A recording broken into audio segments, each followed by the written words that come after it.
We know their locations. Their locations are well known to us, so there is nothing to hide there.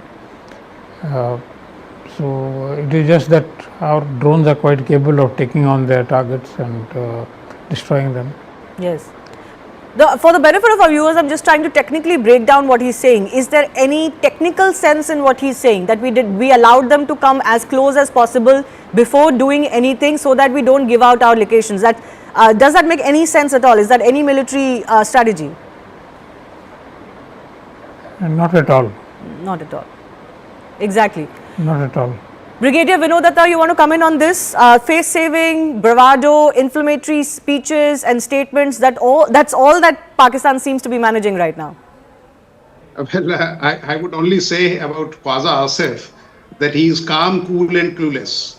You see, being a defense minister, he doesn't know what is happening.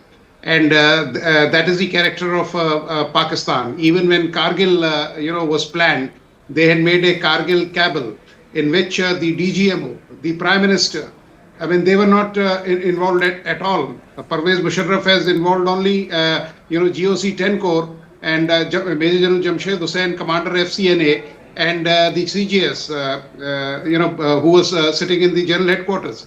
So it is a tradition. I mean, it is a modus operandi. They ignorant about what is happening, and he has been giving loose statements. And khali takreer karne se kuch nahi hota hai. You have to strike and strike hard. Why should India allow these weapons to come? Because there was a iron wall which was there. They were intercepted, they were downed, they were destroyed. So this is ridiculous that we allowed them. We will not allow anything, inside our territory. Yes. And our air defense system is one of the formidable systems which we have. Whether you talk of S-400 or Akash or any other system, we have got a series of these air defense systems. And our air defense system and CNR system is so good. Control and reporting system. So, I have served in an air defense brigade, and we know, how much time do we take? And India had taken seconds to retaliate. Yes. And that's, a time which is required to retaliate back. You can't be thinking and taking decisions till cows come home. When Pakistan was attacked, by these surgical strikes on these terror camps or the markers, they were attacked in the middle of the night, and the meeting was held at 10 o'clock. I mean, which nation will do that? So, they were aware of it, and they know that, where they stand. But केवल, जुगलबंदी करने से, जुमलेबाजी करने से, आप आवाम को पागल नहीं बना सकते. You have done it for, more than 77 years, but you can't, take them for a ride any further. Yes. Not the day and age where you can fool your own public. I request our guests to stay with us. We're getting some more exclusive coverage coming in. As far as Pakistan's designs are concerned, Pakistan tried to target Hindu-dominated areas in Uri, specifically in Lagama village of Uri, where Hindus reside. Several shells were fired by Pakistan. A Prachin Pandav Mandir has suffered damage as one shell landed near the temple. The priest has told CNN News 18 that the temple and Hindus living in the area were the targets of these attacks. Take a look. So multiple shells actually landed in the civilian population in Uri, and one such shell landed in the temple premises in this area of Lagama in Uri, where it landed. Look at this, shattered glasses. This side has been shattered. Even the roof there has been cut, and second side you will also see a bit of torn roof. This is because of the shell which landed. Glasses are still lying around, but Bashir will show you the exact spot where the shell landed. This is on the exterior side of the temple where the shell landed, and then another shell landed on the other side of the road. But this shell was so huge that the priest says that he believes it was a deliberate targeting of a temple here, and they wanted to target the temple here in Uri, and that's why the shell was fired at this location. This is the temple premises you will see above us, where the temple is located, and he believes that if shell would have come towards this side, then it might have created a more damage to the infrastructure. But lucky enough for the temple people, disciples, and also the priests, that the shell landed outside, causing a few damage in the temple premises, but not so much. Thankfully, the shell landed outside. But they believe there is a deliberate targeting for the Hindus and also the people of this temple where it exists in this particular place of Uri. The Indian Army has given a befitting reply, and one has to wait that how this transpires from here on. बाबा सुभाष नायक जी, क्या हुआ कल यहाँ पे? आप यहाँ पे पुजारी के रूप में काम कर रहे हैं, क्या हुआ था मंदिर के बाहर? यहाँ कल को रात को 11 बजे सेलिंग स्टार्ट हुआ पाकिस्तान की तरफ से, तो धीरे धीरे छोटा छोटा गिरता रहा। उसके बाद आप सोच लीजिए 12 बजे से लेकर 2 बजे तक बहुत सेलिंग हुआ, जो कि यहाँ पर हिंदू और ये मंदिर और जो आर्मी का बेस, इसको टारगेट ज़्यादा उन्होंने किए थे, तो इसलिए बहुत सेलिंग हुआ। जो कि यहाँ पर मंदिर के आसपास 3 इधर गिरा है, आगे गिरा है, और हमारा बाज़ार में लगामा जो बाज़ार है, मार्केट है, वहाँ पर भी डैमेज बहुत घर हुआ। उसके बाद नीचे भी हिंदुओं का बस्ती, वहाँ पर भी डैमेज हुआ। NHPC जो हमारा पावर प्लांट है केंद्र सरकार, वहाँ पर भी बहुत डैमेज हुआ। तो कम से कम 11 से लेकर 4 बजे तक सेलिंग शुरू हुआ। हमारा भी फौजियों का भी उसको मुंह तोड़ जवाब दिया गया। नहीं तो यहाँ पर जो ड्रोन मैंने खुद देखा हुआ था, 12 बजे ड्रोन जो उड़ रहा था, तो उसी को टारगेट करके उन्होंने गिराया। नहीं तो यहाँ पर बहुत डैमेज कंट्रोल होता, बहुत, जो कि कल्पना से परे होता। तो आपको लगता है कि यहाँ पर मंदिर को निशाना बनाने की कोशिश? हाँ जी, आपके सामने में ही है, मंदिर से मतलब कम से कम 20 फुट की दूरी पर गिरा है। तो गांव के अंदर भी टारगेट आपने देखा, बाजार में जो बाजार है और लगामा का जो हिंदू बस्ती कितना दूर है, तो वही पास में, तो टारगेट से चूक हुआ। नहीं तो गांव के भी बहुत डैमेज होता, कैजुअलिटी बहुत होता, मंदिर भी बहुत नष्ट होता। ऐसे भी मेरा मंदिर का बहुत डैमेज हुआ है, इसी के शब्द की वजह से बहुत जोर से हुआ, जो भयानक हुआ है 20 फुट के दूर पर। तो मंदिर यही इसी के लिए ही टारगेट था उनका। तो आपको लगता है मंदिर को डिलिबरेटली टारगेट करने की कोशिश की? हाँ जी, 100% मंदिर और हिंदुओं को टारगेट किया हुआ। Ishan is in fact joining us live now. Ishan, you have been bringing us reports of the damage that particularly Uri has taken, and this particular village we've just played out that report. What are the concerns in the minds of the residents there? Well, the concerns are that the overnight shelling is shattering them. The overnight shelling is bringing life to a halt, and scaring them the most is the night time when shells start to land in the residential areas. Now, there's a mini population of Kashmir, Hindus living in one village in Uri where multiple shells have landed, and the priest of the temple where one of the shells landed has said to CNN News 18 that he understands that the target was the Hindu community, particularly the temple, but the Pakistan deliberately tried to shower shells at these locations and at these houses. Civilians are the ones who face the brunt of the ceasefire violation. That's why we're seeing that the civilians have moved out of vulnerable areas. They were waiting and thinking yesterday, because we were here yesterday in Uri, thinking that there might be some restraint from both the sides, and which will result in a kind of de-escalation on the line of control. But that didn't happen, which has led to a wider escalation. We saw yesterday there were swarm drones which were sent in by Pakistan towards Jammu, and blackout was observed in most parts of Kashmir as well, fearing that there could be possibility of such strikes in Kashmir as well. But the artillery shelling in Uri, Kupwara has disturbed these families, have made them move out of these areas. Vehicles after vehicles, while we traveled through Uri, we saw them leaving with their some handful of belongings so that they could carry. Some of them have their cattle and other stuff with them, and they are also taking them along wherever they can. In Kupwara also, we have seen a massive shelling taking place, and the residential houses have been destroyed. In Uri, many houses, shops, business establishments have faced the bombardment, particularly the artillery shelling of Pakistan, which has led to destruction. Even the market where I'm standing right now, here also there were multiple bullets and shells that were heard, and one of the shells actually landed nearby in the marketplace where I'm right now in the night time. So it's all dangerous situation that's unfolding, particularly in the villages and those areas that are living close to the line of control. In Poonch, we're given to understand that around 70 to 80% of the population, particularly in those areas where shelling has been frequent, have left the area. So is the case with Uri, that a lot of people living close to the line of control control or in the direct line of fire have also left, and people who had avenues to move to Srinagar have also moved there.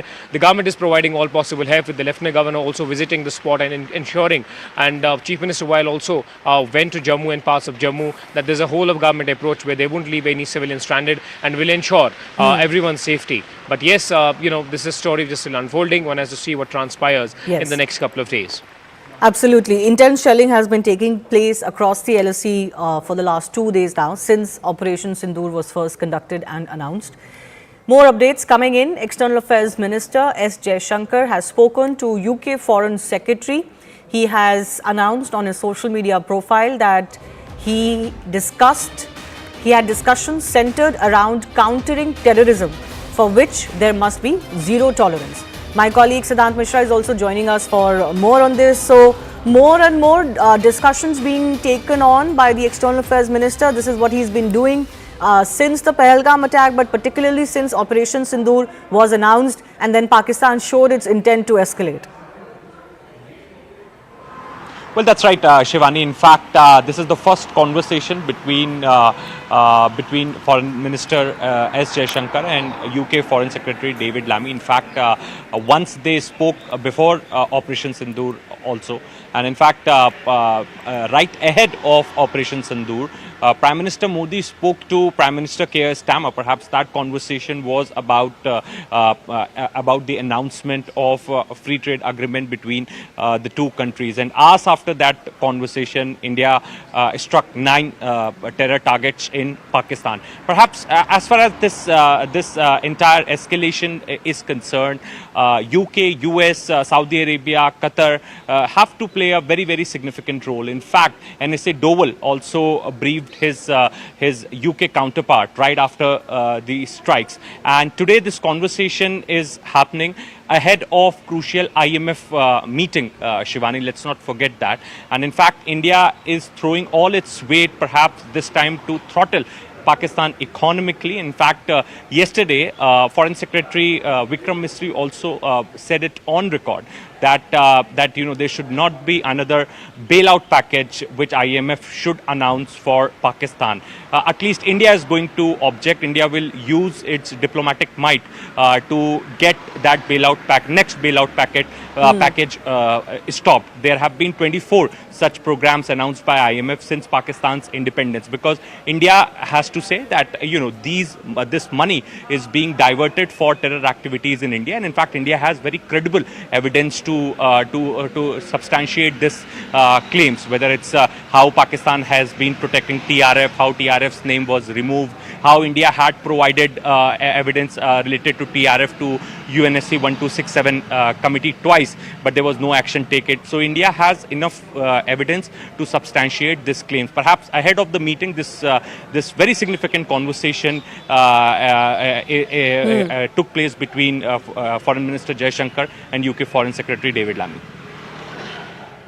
Siddhant, thanks a lot for joining us. The External Affairs Minister has had talks also with counterparts in Italy, in EU, and of course he had the conversation with Secretary Rubio, US Secretary Rubio last evening after the strikes first came to light, and underlined India's targeted and measured response to cross-border terrorism, and also reiterated that India will firmly counter any attempts at escalation.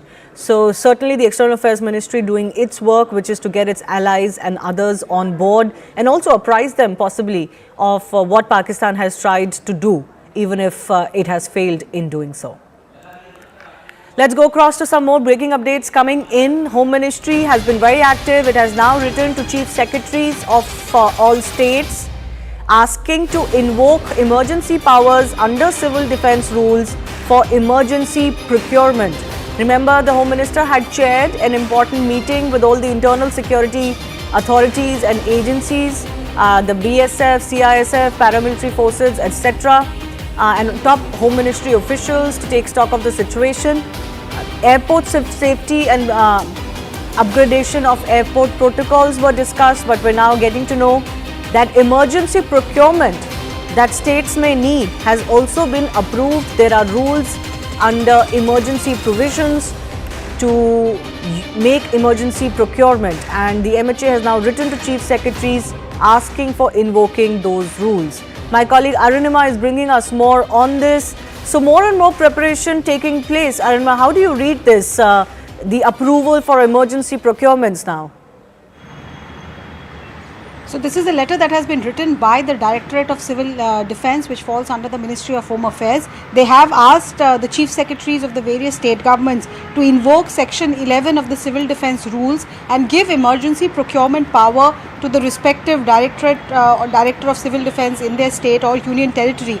This would mean that if an emergency situation arises, if a hostile situation arises, to maintain vital services, to maintain protection of civilians, whatever procurement has to be done for that, you do not require sanctions from the top. The director himself will be having the emergency power to carry on with any kind of procurement. For example, if medicines are required, or if oxygen cylinders or any medical help, medical procurement is needed, or if there are community bunkers for which provisioning is needed to keep the civilian population safe, then for that this emergency procurement power will go a long way. And I can tell you, after speaking to top officials, that the mock drills that were carried out were an eye-opening exercise that has opened up the limitations that are there since the civil defence protocol has been used only after 1971. It is getting used now. So there are a lot of lacunas and loopholes that have now come up. All of those are being addressed now, and this letter requesting for emergency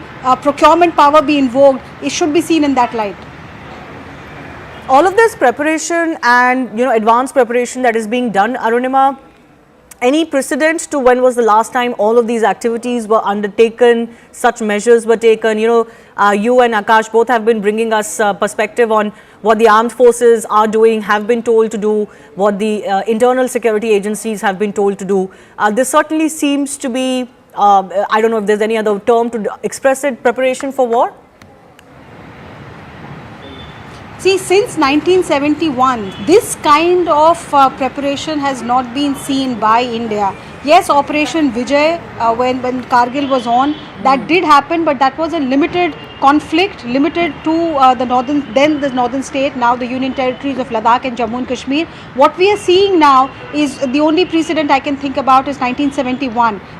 Government of India is not saying that we have gone to war with Pakistan. They are saying we are only responding to an escalation, which is Pahalgam. But at the same time, we have to be prepared. The kind of aggression, misadventure that we have seen from Pakistan over the last 48 hours only makes us think that Pakistan is not taking a step back, even after being beaten black and blue, to use the term, by our air defense system. So even tonight is critical. The meetings that have happened between Raksha Mantri with the service chiefs and CDS, the meeting that has happened between Griha Mantri and the paramilitary chiefs, parallel meetings that are happening by Shivraj Singh Chauhan, Agriculture Minister, Jal Shakti Minister. There are procurement related meetings happening at every ministry. The instruction is, and this is what Prime Minister told when he met all the secretaries, that you must take all steps to ensure that the civilians do not suffer. So we don't really know what Pakistan might come up with next, but we want to be ready, and that is the context in which this letter seeking for emergency provisions under Section 11 be invoked. It is that background in which the letter should be seen. It's quite possible that things only improve from here on, things de-escalate, but if they don't, we should be prepared. Yes, it's also a unique situation for India, because I think majority of its population, 60-70% of it, has never seen a war, so they don't really know what to do and what could come in if we are faced with such a situation. Air Marshal B.K. Pandey and Brigadier Vinod Datta continue to be with us. Brigadier, I'm coming to you first up. Let's just look forward a little bit. We've been trying to grapple with the issue or the question of what happens next. Do you believe Pakistan will now continue to do this? They have been testing us for the last 2 days. Despite what India has managed on the other side, they will continue to do this. Is there any sanity that may prevail in Pakistan, or do you think that line has been crossed already? Well, I feel that some good sense should prevail on them, and they have seen, like you had already mentioned, that if they were the testing rounds, generally, whenever the artillery and all is firing, they always fire a test round just to fathom the preparedness of the defenses or the enemy. So if they are trying to fathom the defense and preparedness of India, I think they have done it enough. So in the best interest of Pakistan, in the best interest of people, they should, stop bombarding our border areas, villages, and we should not escalate this. Should it get escalated? Because India is now there for an all-out war. But India does not want to escalate it. India wants a peaceful resolution of this. India only wants that Pakistan should participate and discourage all these terrorist activities. More so in the backdrop of what they are facing every day. They are being hammered from Balochistan. They are being, fired, and their army is degraded. And from Khyber Pakhtunkhwa, Sindh is boiling. So they should understand that what kind of situation they are in, and the war is not going to get them anything. So it is high time that they should de-escalate and request India to have talks and hand over these terrorists, whosoever is involved in Pahalgam or the previous incident. So Yes. Let me bring in. Yes, please finish. What I feel is that you see, war is not in favor of either country. Yes. India is on a progressive trajectory. India would not like to get involved with a rogue state like Pakistan and waste its time, because we are looking for a superpower status in the years to come. We are a regional power, and we are the fifth largest economy. We're getting some breaking updates now. The uncertainty has ended. The first confirmation from the BCCI and the IPL has come in that they have decided to suspend the ongoing IPL season for 1 week. This is not a total suspension as had happened once in the past, but only for 1 week. I guess they're taking a wait and watch approach, so that once the situation becomes clearer as far as what's happening between India and Pakistan, how this situation moves forward, whether it escalates or de-escalates from here, the board has taken a call to suspend the ongoing IPL season for 1 week only.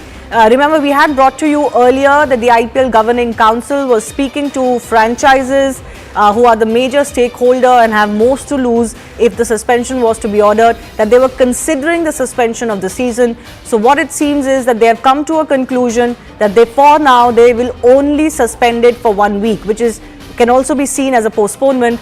Will only suspend it for 1 week and then see if a reschedule can be worked out. If the situation doesn't improve from there, of course, the future of the IPL remaining season will be in danger. But for now, the BCCI is saying that we're going to suspend it for 1 week. Let the nerves calm down. Let the situation become clearer. Of course, the logistics and the security situation that IPL brings with it, involving multiple venues, is something that is always a concern. Particularly in a situation like that, you've got stadiums in Jaipur, you've got stadiums in Ahmedabad, you've got stadiums in Dharamshala. These are close to the western border, so certainly things have to be worked out. In the past, under COVID concerns, the season of the IPL was suspended once, and then it was completed outside of India, but after many months. In the past, what has also happened as far as IPL schedule is concerned, that instead of having a full-fledged roster of venues, only limited venues have been used. This was again in context of COVID. There were bubbles, etc., that the IPL Governing Council and BCCI had tried. They didn't work, and when the situation went out of hand, the season was suspended. And it was completed later after 5 months or so in October in UAE, etc. But this time around, the BCCI is not suspending the entire remaining season. They're waiting only for 1 week. They're going to wait and see how the situation goes, because from India, the message has been very clear that they don't want to escalate the situation with Pakistan. We went in, we are one and done, but Pakistan is continuing to provoke India with all kinds of activity across the international border as well. There's been loss of civilian life on the Indian side in Jammu and Kashmir because of artillery shelling. And BCCI has taken a view, and this is what Arun Dhumal, who is the IPL Governing Council chairman, also told me earlier, that this is more about standing with the country. We can't be seen as playing cricket when our soldiers are almost at the brink of war.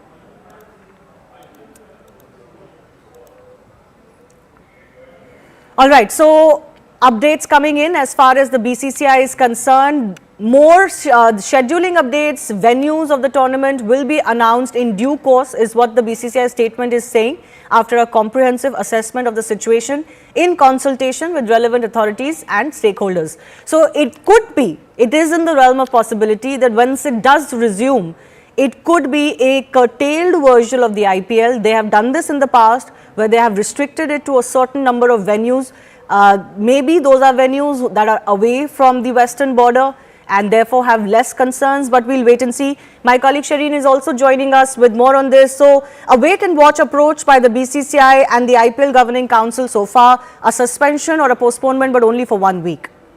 That's right, Shivani. This is the decision that has been taken by the BCCI as far as the entire series is concerned. They have in fact been saying that depending on the situation, whenever the situation is stable and it gets improved, then they will resume. But as of now, they have officially said that they are going to in fact decided to suspend the remainder of the ongoing Tata IPL 2025 with immediate effect for the week, and further updates regarding the new schedule and the venue of the tournament will be announced in. निर्णय लिया है कि IPL को अभी फिलहाल 1 सप्ताह के लिए स्थगित किया गया है।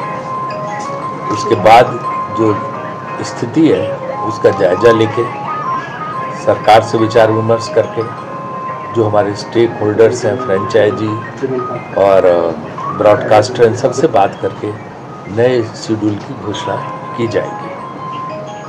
मौजूदा परिस्थिति में हमने ये तय किया है कि अभी जो स्थिति है उसको देखते हुए इसको जो है निलंबित कर दिया जाए। उसी दृष्टि से इसको निलंबित किया गया है। और जहाँ तक सुरक्षा की बात है तो हमें भारतीय सेना पे गर्व है और बीसीसीआई पूरी तरह से दृढ़ता के साथ सरकार और सेना के साथ खड़ी हुई है और हमारा पूर्ण समर्थन है उनको। और जिस तरह से हमारी सेनाओं ने जो वीरता का परिचय दिया है, जिस तरह से हमारी सेनाओं ने मुकाबला करके परास्त लोगों को किया है, तो हम पूरी तरह से उसका समर्थन करते हैं और उसके साथ हैं। जहाँ तक नई डेट्स उन सबका सवाल है तो हम कंसल्ट करेंगे सबसे और नई डेट्स की घोषणा उस दृष्टि से करेंगे। हम धन्यवाद करना चाहते हैं हमारे ब्रॉडकास्टर का, जियो टीवी का, और दूसरा जो है ये टाटा आईपीएल जो टाटा स्पॉन्सर है, और बाकी हमारे जो फैंस हैं सबका,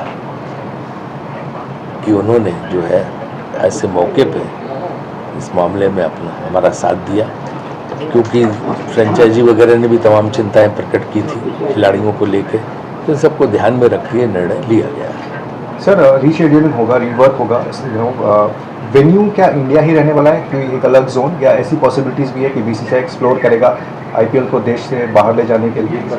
ये देखिए अभी More decisions on the venues and what the shape and form the IPL remainder season will take will be decided over this next week. A moratorium of sorts for 1 week on the IPL, but they will review the situation as it goes. Time for me to take your leave. News and updates will continue on CNN News 18 after a very short break.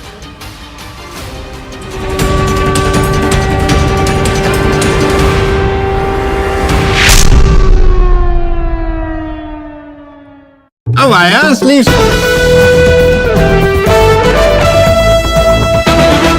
Made one more threat against India. He has gone on to say, if no talks, then guns. This is what Khwaja Asif has said. He's been at the forefront of making inflammatory statements against India, but the Indian intelligence agencies see this only as a sign of desperation. It also depends on what side of the bed he wakes up in the morning, because some days he talks about stopping the escalation where it is, that if India stops, we will stop. Then another day he wakes up and threatens India with nuclear weapons. This is the same man who has of course gone on international media to accept that Pakistan was doing the dirty job of the US and the West for 30 years when it was funding, training and harboring terror groups inside its territory. My colleague Anand is also joining us to break this down further for us. How seriously are we to take Khwaja Asif? Well, Bharat is not taking Khwaja Asif seriously because he's highly discredited himself by the comments that he's made. But there is a picture behind the picture. Khwaja Asif is worried about his political consistency, constituency, that is Sialkot. Sialkot has undergone some heavy pummeling and punishment with the air defense systems, reportedly also totally damaged because of Bharat's counter reaction to Pakistan's military strikes. What one needs to listen carefully when we listen to Khwaja Asif speak is, he says that we cannot afford to carry this on for long. He's trying to put words and project it in a way that Pakistan is at a position of strength, but in that line itself emerges Pakistan's vulnerability. Pakistan does not have the faculty, the funds, nor does it have the fortitude to be able to continue an intense engagement with Bharat. And that is something that is coming through from Khwaja Asif and his nervousness. So much so that he is contradicting himself within 12 hours of his interviews between one media platform to another. So that is the reason why, because the Pakistanis don't know what's hit them. The other part is that being the defense minister of Pakistan, he's actually come across as clueless and quite literally kept in the dark by the military establishment. And that itself is there for us. So somewhere from the Indian think tank and the Indian government, the more Khwaja Asif speaks, the better for Bharat, because the more Pakistan gets exposed globally. Absolutely. Ananda, we're getting an excerpt of his latest statement, I believe. Let's just play that out for our viewers. Direct talks नहीं होती इस वक्त हमारे NSS की, हमारी government की और India की गवर्नमेंट की, और वो नहीं सुनते, तो फिर क्या अगली बात, अगर टेबल पे बात नहीं होती, तो क्या अगली बात बंदूक पे होगी, बंदूक के जरिए होगी? जी बिल्कुल, that is the only option left to us. दिनों में पाकिस्तान को फैसला करना होगा, घंटों में करना होगा, और we still have the luxury कि अच्छा एक दो हफ्ते और देख लेते हैं चीजें बने. We do not have the luxury of waiting for days. मैंने plural इस्तेमाल किया. We do not have the luxury to wait. This patience will cost us. So we have to stop them right now in the tracks. कि ये चीज जो acceptable नहीं है. ये हमने 2-3 दिन देख लिया है कि डी-एस्केलेशन की पॉसिबिलिटीज की जो उम्मीद लगाई थी, लेकिन ये डी-एस्केलेट नहीं हो रहा. तो Pakistan is taking things a bit a notch up now further. Direct talks नहीं होती इस वक्त हमारे एनएसएस की, हमारी गवर्नमेंट की और इंडिया की.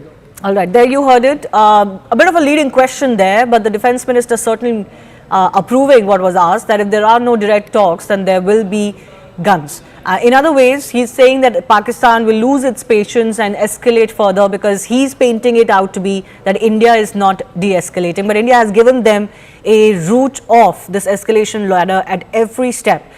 Thrice now. After the Pahalgam attack, India conducted very surgical strikes on terror camps, but Pakistan retaliated. Then we hit back only in retaliation, in proportion, but they tried their misadventure again last night. Air Marshal B.K. Pandey and Brigadier Vinod Datta both continue to be with us. Thank you for your patience, gentlemen. Brigadier Vinod Datta, how do you see this bravado from the Pakistani establishment? I mean, they've not won a single war with India.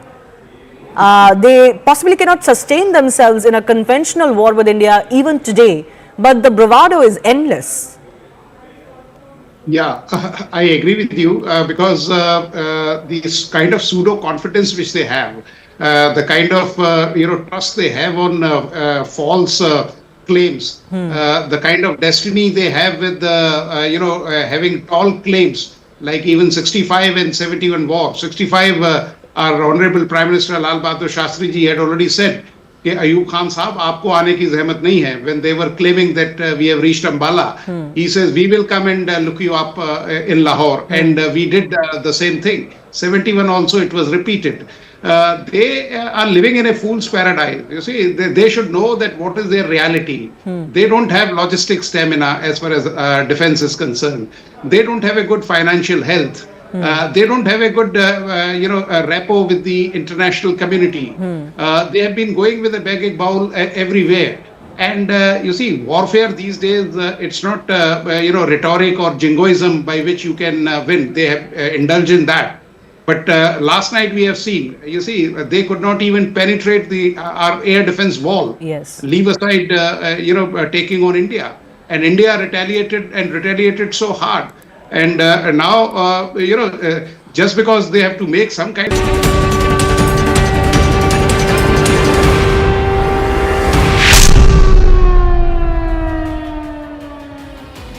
Namaste, Jai Hind, and thank you for staying with us here at CNN News 18. The live and rolling coverage around Operation Sindoor. It's not over yet. Bharat has made its demands very, very clear. Bharat wants Pakistan to back off terror completely. And if it is serious, it needs to cuff up some of the terror akas and hand them over to Bharat. Tala Saeed, Hafiz Saeed, Hafiz Zakir Rahman Lakhvi, these are names that we want. Masood Azhar, Rauf Azhar. So Jaish, Lashkar, Sarganas or the Akas are the names that Bharat wants. Those are all part of India's most wanted list, and this is the demand somewhere that Bharat is going to make. Even as the air defense systems and our defense mechanisms prevail against Pakistan's offensives, their projectiles and missiles, the government neutralizing an air defense system at Lahore, and also now reports emerge that there are multiple locations where Pakistan has suffered serious reversals. There are also pictures and proof that how Bharat continues to target only the terror infrastructure and military installations, contrary to what the Pakistanis have been doing, trying to target religious institutions like Gurudwaras in Poonch, in Amritsar, and also attacking civilian locations. Now, this is the big news that's coming through and further confirmation. Exclusive pictures here on CNN News 18 show that Bharat has been targeting only military targets along the line of control. This is around the Samba sector, and these are pictures from this morning. Pakistan hitting civilians, and here in these pictures, those are military posts of the Pakistan army that have been targeted by the Indian Armed Forces guns, the artillery guns. Compared to the pictures coming in from Poonch, from Mendar, from Akhnur, from Jammu, from Rajouri, where from Uri, where civilian establishments have been targeted by the Pakistani guns. Even today, we have lost an old lady in Uri to Pakistani mortar and shelling. About 5 to 7 more individuals